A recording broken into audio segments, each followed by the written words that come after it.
Hello everyone, good evening and welcome to Roma Theory. How is everybody doing? Enzo Lefebvre to Sunderland. Here we go, it's a done deal. I already shared my opinion on this, but I feel like I can add a few more details on what I have to say regarding this deal, of course. I mean, let me know if you think we let him go too early. Is it fair to have let him go this early? Does it make sense if you compare it to the amount of money that we spent for him?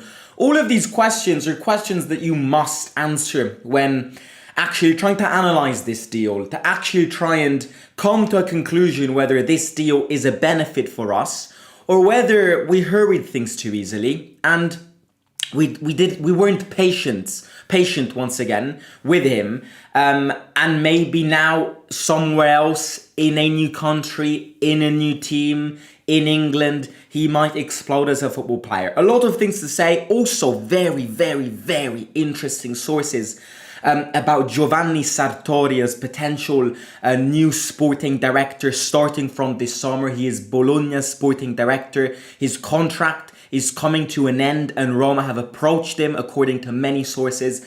I think it would be phenomenal. I think it would be absolutely phenomenal to get Sartori. But yeah, we're going to speak about him because what he did in Italy, what he did at Chievo Verona before the Chievo Verona, those of you who have stuck here and have followed Italian football for quite a long while, you will remember Chievo Verona before their downfall, before their bankruptcy. He brought Chievo Verona at incredible levels, and now of course Bologna playing phenomenal football in the Champions League before Roma. So I think it would be absolutely incredible. But yeah, we've got a few things to speak about. Of course, don't forget to hit the like button in this video. 100 likes on every video. From when I said it, we've hit 100 or more likes in every single video. Keep it going, lads. Keep it going. Keep the fluency going. Hit the like button, subscribe to the channel, and also thank you to Soccer Deal Shop for sponsoring this video. If you scan that QR code and make a purchase, great, cheap and affordable and very good quality kits. If you use code ROMA on checkout, you get a 10% discount. So thank you to them for sponsoring this video. And if you scan that QR code, it'd be great.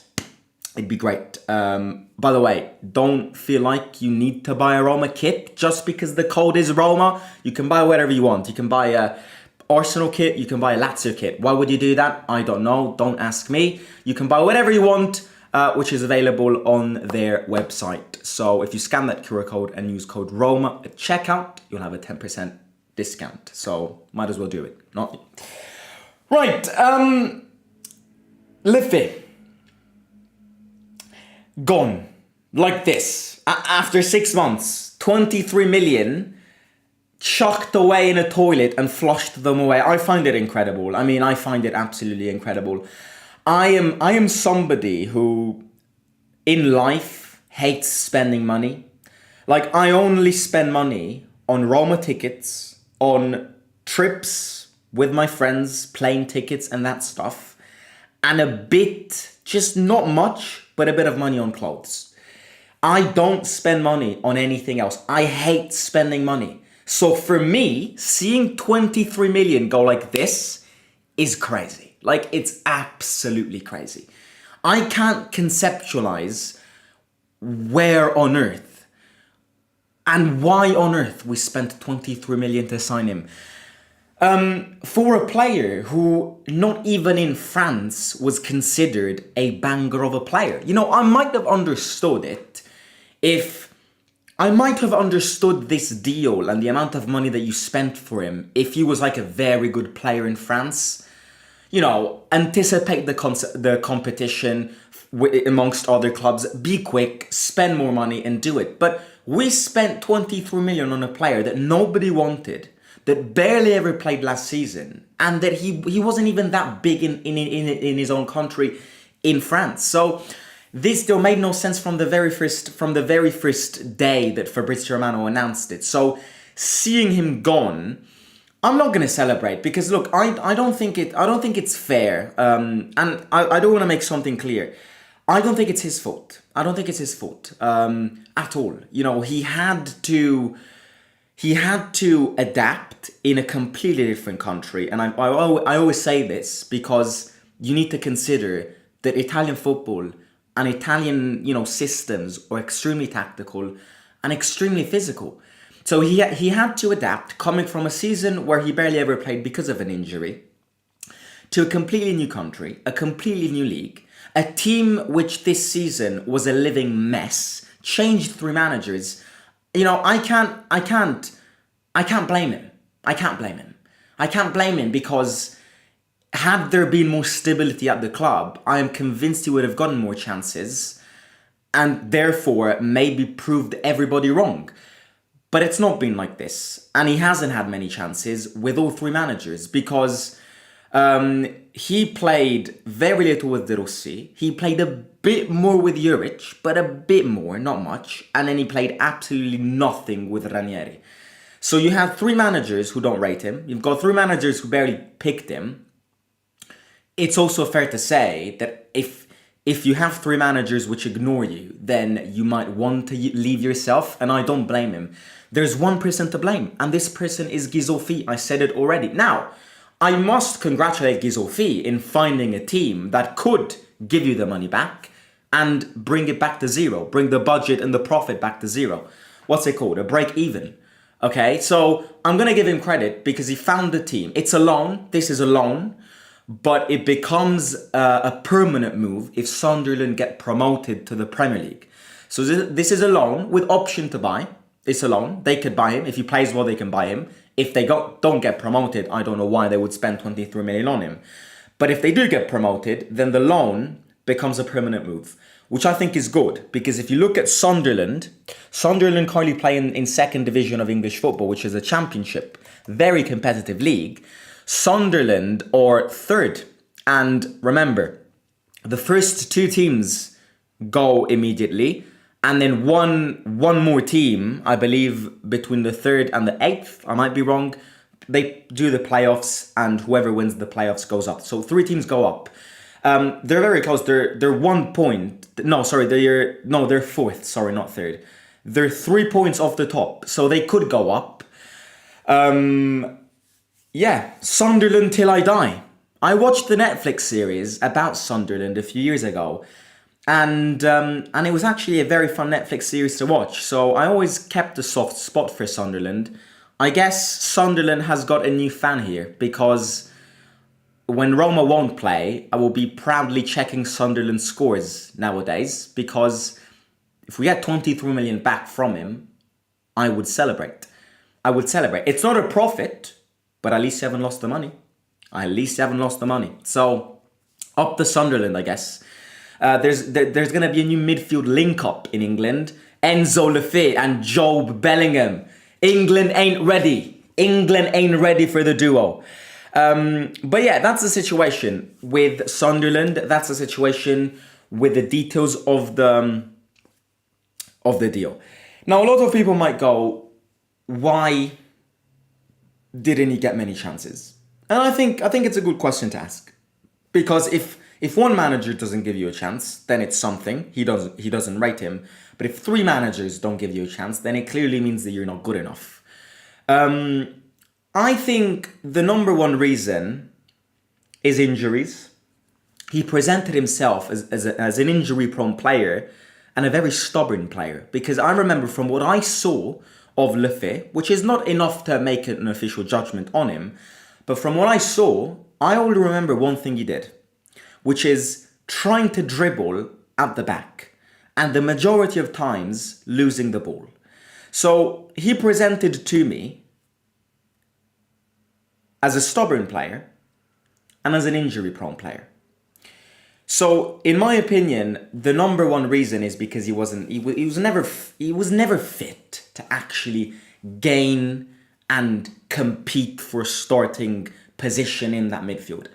And number 2, I think the Paredes, Kone and Pizzilli revelations of the season. I don't think.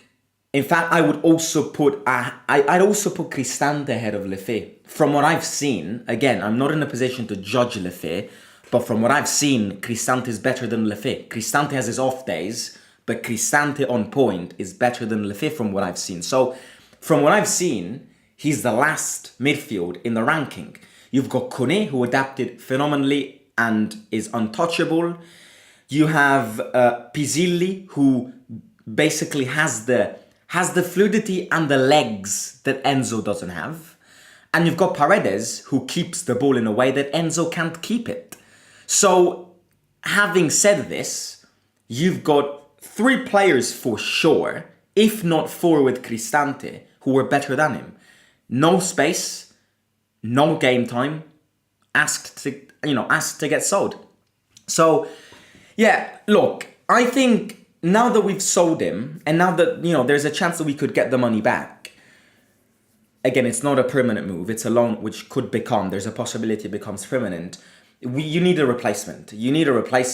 And of course, Di Marzio has confirmed that Roma are interested in Frattesi, but 45 million is the price tag that Inter are asking for. And I just can't see Roma pulling 45 million out of their pocket. I just can't see it. I can't see it because remember, you can spend as much money as you want in this January transfer window. But let's say we don't get in Europe next season, which again, we're back climbing a bit. Of course, we're playing the Coppa Italia and the Europa League. But let's say in a hypothetical chance, we don't play in Europe next season, we would massively need to sell players. So I don't think Roma are in a position to spend 45 million now and then take the risk of not playing any European football next season and not getting the UEFA money. Because if that's the case, you'd be in some very big financial troubles and you'd have to forcibly sell many of your players. So, in my opinion, Frattesi, Roma will insist on Frattesi this summer, but they won't insist on Frattesi now. Because it's way too risky for a club who's been living under extreme debt and is still under extreme debt with all COVID and stuff, the pandemic, the fact that you're not playing in the Champions League, you've got, your balances are in red, 100%. You're not in a position to spend 45 million and then all of a sudden don't play European football. You just can't do that right now. So Frattesi might want to ultimately push the leave this summer. The price tag will drop and maybe Roma will insist this summer. But I really don't see Roma insisting on him in January. With that being said, you need a replacement because yes, Lefebvre didn't get any game time, but if you can get a player who can compete with the other 4 for a place to start, then you'd hire the bar.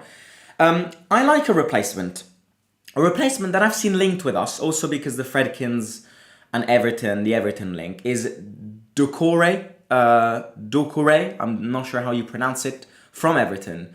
I don't think he's a bad player. I don't think he is at all. I think he's got stamina. He runs a lot, and he's a very interesting player to pair next to Kone and Paredes and whoever you want next. So yeah, you've sold him, and it's not a bad move. It's not a bad move at all. I was never expecting a club to even consider spending 23 million on him, seeing the amount of time he played with us and seeing all of his injury past.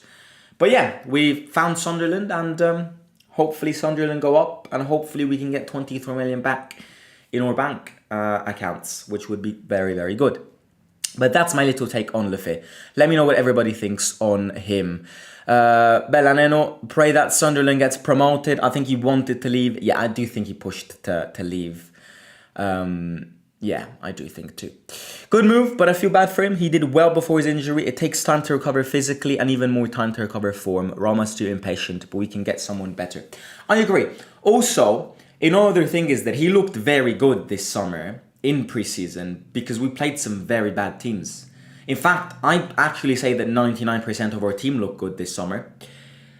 Not every player, but some of these players are not as good as they presented themselves this summer, as they displayed to us their capabilities. This summer we played against such shit sides that I'm not even joking, I would have blown up as well. I remember we played a I remember we played a friendly game against a team which I believe is in third division of English football. Like, that's another problem of a bad preseason. All of your players will look good and will stand out, and then actually when you play good sides, you'll see their weaknesses. Milan is getting Rashford when they have Salad. They're getting scammed. Salad is better than Rashford now. Who's Salad? I read Como. Como want Rashford. Instead of getting Lefebvre, we could have gotten Nusa and Huijsen. Student budget. The money's not gone as if they buy him permanently. Yeah. It's not. But I also wouldn't say it's confirmed. Like, I wouldn't put my hand on fire Sunderland go up. I wouldn't. The Championship is a very competitive league. And the playoffs are very competitive games. So there's a high chance that they do, but it's not a certainty that they are going to go up. So yeah, I would not put my hand on fire and say that Sunderland will get promoted. But yeah. Right, the other thing that I want to speak about is this very interesting news about Sartori. Giovanni Sartori is Bologna's sporting director. Had a pass to Chievo, brought Chievo at incredible levels. Then of course Chievo failed and they went bankrupt, and Chievo now... Actually, you remember Chievo's legend? His name was Pellissier, kind of like the Totti of Chievo Verona. He actually reinvested in a new club, he named it something, maybe even Chievo again. He invested in kind of refunding Chievo Verona, which had gone down and it disappeared because of bad finances and stuff. But yeah, now he's at Bologna. He brought Bologna to a level that I think nobody was ever expecting Bologna to even be in. He's an incredible sporting director. And look, I will be honest with you, with the appointment of the CEO, because the new CEO is appointed, he's coming from Inter, he's a very competitive guy, and he's a very, not competitive, sorry, the word was competent guy. I'm starting to see a structural board that makes sense. What I'm trying to say here is that after years of not knowing who covered what role, not knowing anybody competent enough to actually play a part in Roma's role, I'm starting to see an overhaul. I'm starting to see a structural direction inside the club which makes sense. Because you've got Dan and Ryan Fredkin who put the money in, and then you've got the new CEO who, unlike Lina Suluku, is competent. He's coming from a very competent board like the one at Inter. And if you add to him Sartori as a sporting director, and maybe, I'm not going to say sack Ghisolfi, but Sartori needs to be the man leading the transfer market. And then you can have Ghisolfi next to him collaborating. And then you have Ranieri, once he terminates his manager contract, Ranieri who becomes kind of a supervisor, and then the new manager. So there's now all of a sudden a hierarchy which makes sense. There's now competent people, who can take competent positions in a competent way. And I'm starting to see this structure. You can tell that Roma's trying to copy the Inter model, because Inter's model is the most, I'm sorry if I keep on using the word, Inter's model out of the 20 teams in the first division of Italian football is the most competent one. You've got Atalanta's board, who's the most sustainable and intelligent one, but because it's Atalanta. Inter, or the structural model, structural hierarchy that if you want to try and be better, you need to copy.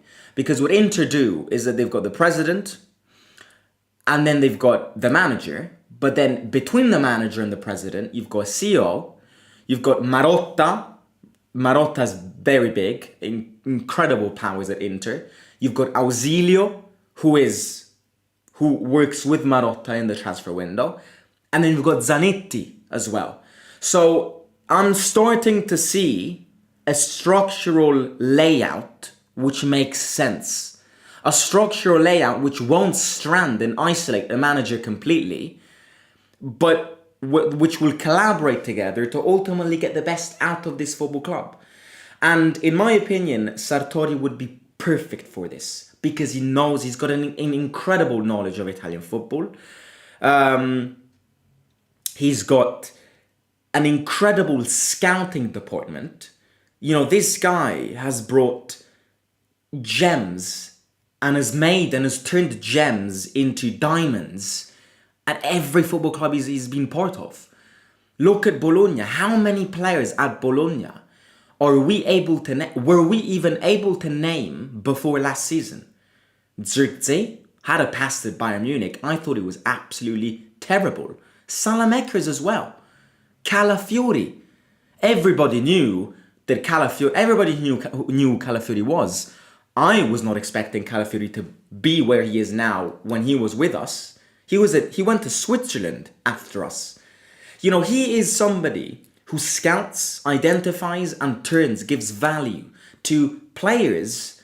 And ultimately, doing this, you've got a sustainable project. Because you've got players which you can resell. What's a big problem at our football club? If I ask you a big problem to point out at our football club, is that 90% of the players that we have don't have any market, and therefore we can't sell them and we can't make a profit. I mean, we can sell them, but you won't make a profit. You'll gain no money. One of the benefits of having somebody who scouts players, good players, and turns them into something special is exactly this. Is that, look at what they did with Joshua Zirkzee. They bought him for about 5 million. They loaned him, and then I believe at the end of the season they triggered the clause to buy him, and they spent, I believe, 15 million, and then they resold him to Man United for 40 million. What? 40, 50 million? How much did they spend for him? Calafiori. So, sustainability is key in modern football. In modern football, you've got clubs. 99% of football clubs are in a deficit. 99% of football clubs are in red. And that's a stat, that's a fact, because of the pandemic and what the pandemic has left. So in modern football, in 2025, you cannot have a non-sustainable and poorly run football club. You need to get the best out of it. On a financial point of view. On a football point of view,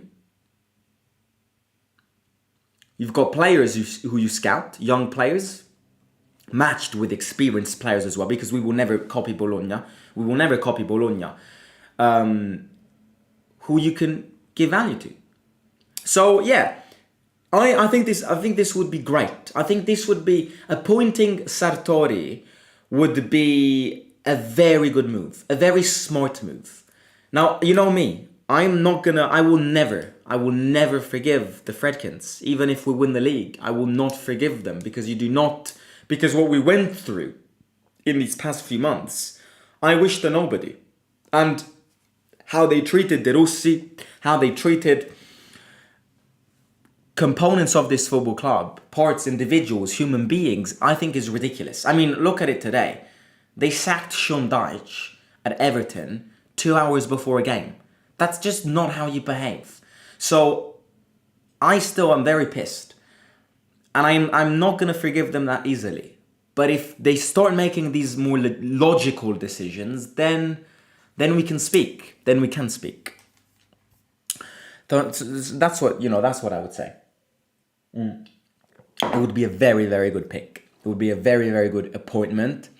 And don't forget, speaking about board and stuff, Ranieri chose Balzaretti. Balzaretti will have a leading scouting department. Balzaretti has been appointed by Roma basically to to scout young players for the youth setup. That's Balzaretti's role in a few words. So, yeah, I'm starting to see individuals that know about football, like not random people placed in, chosen by the algorithm. No, you need people who know what they're doing, who know where to pick, where to put their hands in. So yeah, that's what I would say. Right, let me read a few comments. Thanks for joining the forum, Simo. Quite a few members are excited to see you having joined it. Daje, do you think Milan will take Tammy permanently? Yeah, Fabrizio said that Ghisolfi actually... Fratesi talks started, possible Cristante Soptio. Is that true? Wow.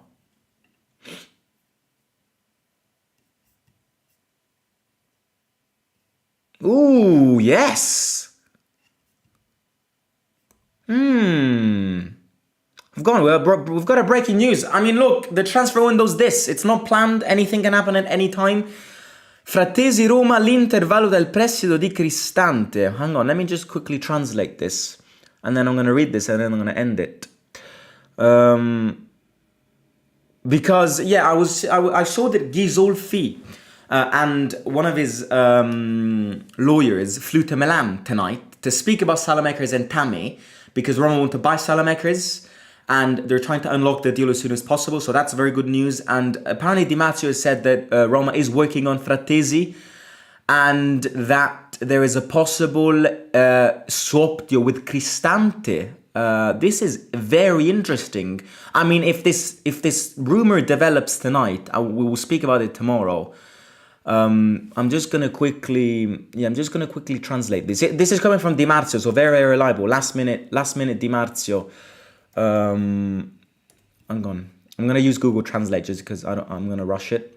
The Giallorossi sporting director has arrived in Milan to work on the Fratesi operation. Roma, after closing Le Fe, continues to move on the market. In fact, in the last few hours, the Giallorossi sporting director Ghisolfi landed in Milan. These will be hot hours for several operations. Among these, there could be the return of Davide Fratesi. The operation could be possible if the club presents Inter with a concrete offer. Brian Cristante could also be included in the operation, who would be included on loan as a tactically flexible counterpart until June.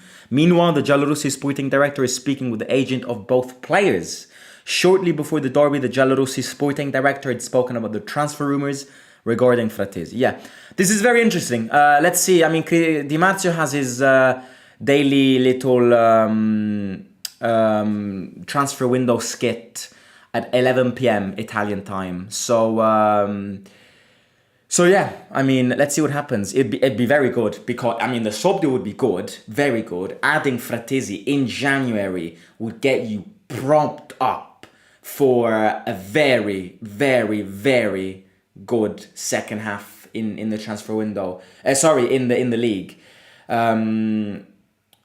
Look, I'm not believing in this up to now because his price tag is very high. But the transfer window is the transfer window.